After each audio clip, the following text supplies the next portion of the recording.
Гимн женской силе, мудрости и красоте. Но то, что нам нужно 5 марта, на нашей концертной площадке Анастасия Соляная с премьерой песни «Жаночее счастье». Настя, доброе утро. Доброе утро. Давай для начала разберемся. Вот женское счастье для тебя. Что это такое и в чем оно заключается?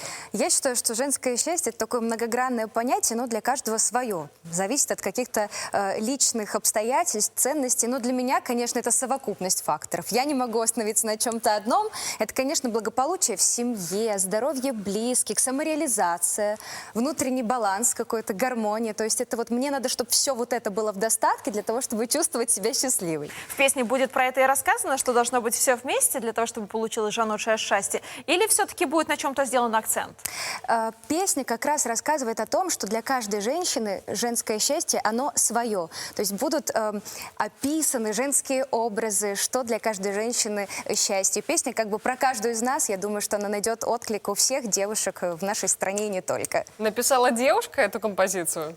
Написала девушка эту композицию, моя подруга, ее зовут Анна Плохотнюк. Но аранжировку я уже 3-й раз доверяю парню, которого зовут Николай Пашкевич.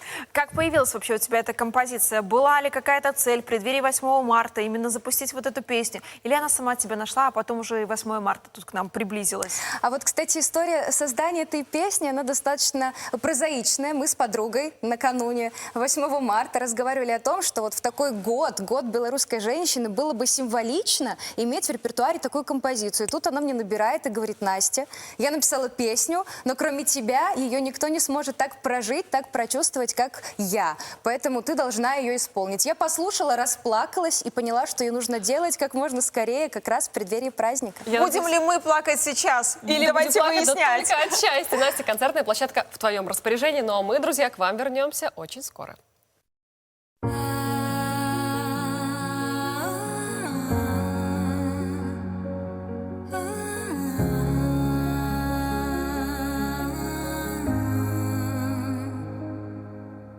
Зяе быццам рэдкі самацвет, прыгажэй за кветку архідэі.